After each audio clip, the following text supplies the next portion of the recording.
পবিত্র নারীর জন্য অপেক্ষা করো, এক হালাল স্ত্রীর জন্য অপেক্ষা করো। এই পৃথিবীতে এখনো আছে পবিত্র নারী, চরিত্রবান নারী আছে, যে আল্লাহর কাছে চায় আনা ইনদা যান্নি আব্দি বি। হাদিসে কুদসিতে আছে, আল্লাহ বলছে বান্দা আমার ব্যাপারে যেমনটা ধারণা করে আমি আমার বান্দার সাথে তেমন আচরণই করি, আমি তেমন আচরণ করি। অতএব আমার বান্দা যদি দিল থেকে ইখলাসের সাথে নিজেকে পবিত্র রেখে গুনাহ থেকে মুক্ত রেখে যদি অপেক্ষা করে যে আল্লাহ আমি একজন সতী সাধ্বী নেককার চরিত্রবান নারী চাই, আল্লাহর কসম মিলেই যাবে, মিলেই যাবে, কোনো সন্দেহ, কোনো সন্দেহ।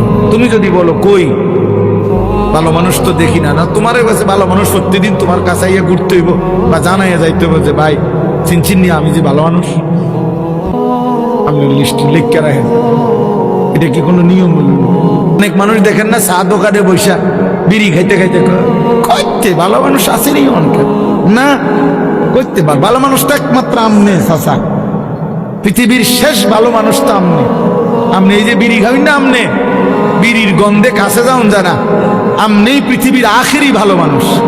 কোনো কারণে যদি আমনে মারা যান তো পৃথিবী শেষ না, এরপরে আর করতে গাইব, উনি তো টোয়াইয়ে পায় না, উনি চা দোয়ানে বইয়া বইয়া বিড়ি খায় আর ভালো মানুষ টোয়ায়, বেউকুফ কোথাকার। ভালো মানুষ কি আর বিড়ি খায়? ভালো মানুষ কি আর চা দোয়ানে বেড়ি চায়, টেলিভিশন দেখে?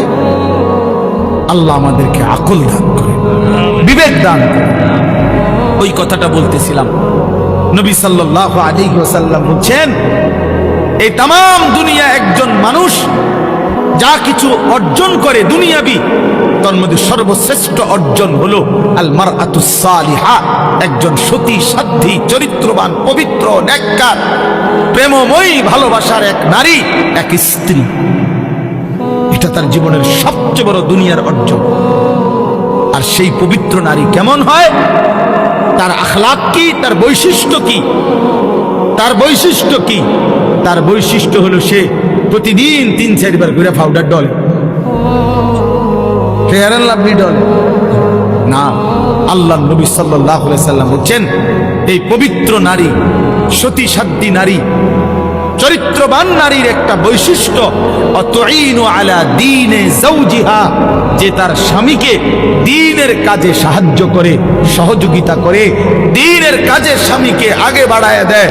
আল্লাহর কসম নবী বলছে ওই নারী পবিত্র নারী, চরিত্রবান নারী, সতী সাধ্বী নারী, ওই নারী যে পুরুষের কপালে জুটছে সেই পুরুষ দুনিয়ার শ্রেষ্ঠ সম্পদ অর্জন করছে।